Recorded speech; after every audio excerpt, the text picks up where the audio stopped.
ଗୁଜି ଟାଙ୍ଗିରିରେ ଜମୁଛି ଟୁସୁ ମେଳା।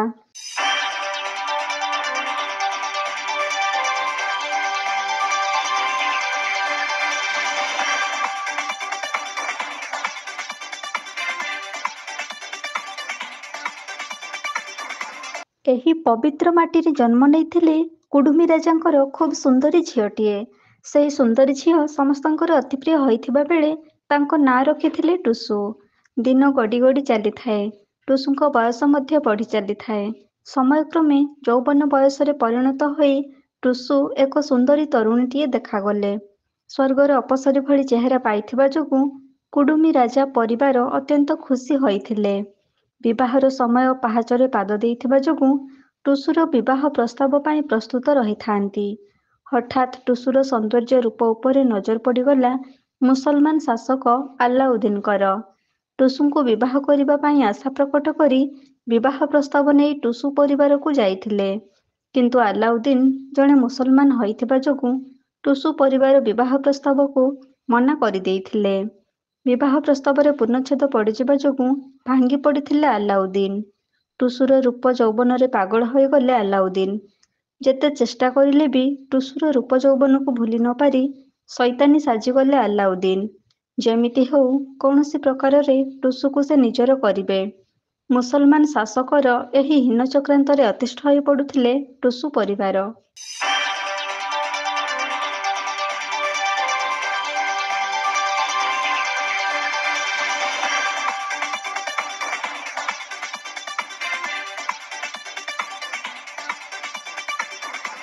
ଉପାୟ ଶୂନ୍ୟ ହୋଇଗଲେ ଟୁସୁ ପରିବାର। ନିଜ ଝିଅ ଟୁସୁକୁ ଧରି ଲୁଚିବା ପାଇଁ ଅନେକ ଚେଷ୍ଟା କଲେ। ଶେଷରେ ନିଜ ଝିଅ ଟୁସୁକୁ ଧରି ଶବର ରାଜା ପାଖରେ ଲୁଚିଥିଲେ। କିନ୍ତୁ ମୁସଲମାନ ଶାସକ ଆଲ୍ଲାଉଦ୍ଦିନ ଭୟରେ ଶବର ରାଜା ମଧ୍ୟ ଭୟ କରିଯାଇଥିଲେ। ଆଉ ଟୁସୁଙ୍କୁ ବେଶୀ ଦିନ ରଖିବା ପାଇଁ ସୁଯୋଗ ଦେଇ ନଥିଲେ। ଉପାୟ ଶୂନ୍ୟ ହୋଇଯାଇଥିଲେ ଟୁସୁ। ଯେମିତି ହେଉ ତା ସତୀତ୍ୱକୁ ନଷ୍ଟ କରିଦେବ ମୁସଲମାନ ଶାସକ ଆଲ୍ଲାଉଦ୍ଦିନ। ହିନ୍ଦୁ ନାରୀର ସତୀତ୍ୱକୁ ରକ୍ଷା କରିବା ପାଇଁ ମୁସଲମାନ ପାଖରେ ନିଜ ସତୀତ୍ୱକୁ ଭେଟି ନ ଦେବା ପାଇଁ ନଦୀରେ ଝାସ ଦେଇ ଜୀବନକୁ ହାରି ଦେଇଥିଲେ ଟୁସୁ। ନିଜ ସତୀତ୍ୱକୁ ବଞ୍ଚାଇ ରଖିବା ପାଇଁ ନିଜ ଜୀବନକୁ ହାରିଦେଇ ଏକ ବିରଳ ରେକର୍ଡ ସୃଷ୍ଟି କରିଯାଇଛନ୍ତି ଟୁସୁ। ରଚନା କରିଦେଇ ଗଲେ ଯୁଗ ଯୁଗ ପାଇଁ ଏକ ଅଭୁଲା ଇତିହାସ, ଯାହା ତାଙ୍କରି ସ୍ମୃତିରେ ଆଜି ଟୁସୁ ପର୍ବ ନାମରେ ସାରା ଦୁନିଆରେ ମହା ଆଡ଼ମ୍ବର ସହକାରେ ପାଳିତ ହୋଇଆସୁଛି। ଆଜି ସେହି ଟୁସୁ ମେଳା କେନ୍ଦୁଝର ଜିଲ୍ଲା ସାହାରପଡ଼ା ବ୍ଲକ ଅନ୍ତର୍ଗତ ଖୁଣ୍ଟାପଡ଼ା ଗ୍ରାମ ପଞ୍ଚାୟତର ଗୁଜି ଟାଙ୍ଗିରିରେ ଅନୁଷ୍ଠିତ ହୋଇଯାଇଛି ଟୁସୁ ମେଳା।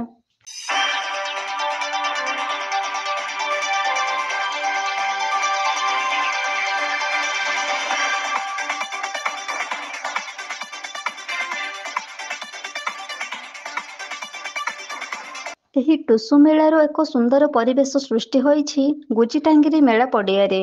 ମେଳାରେ ମହିଳାମାନଙ୍କ ଗୀତ ନାଚ ଖୁବ୍ ଆକର୍ଷିତ କରୁଥିବା ବେଳେ ଦର୍ଶକମାନେ ମଧ୍ୟ ଖୁବ୍ ମନଭରି ଉପଭୋଗ କରୁଥିଲେ।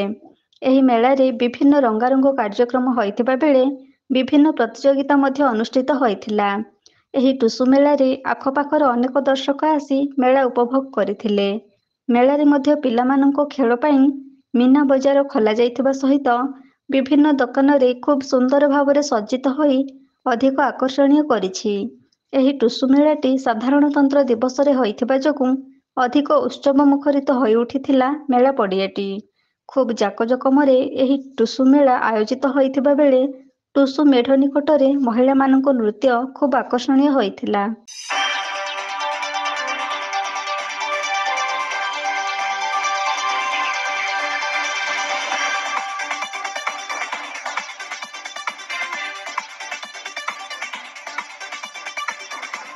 କେନ୍ଦୁଝର ସାହାରପଡ଼ାରୁ ସଦାନନ୍ଦ ବେହେରାଙ୍କ ରିପୋର୍ଟ, এবি ନ୍ୟୁଜ୍।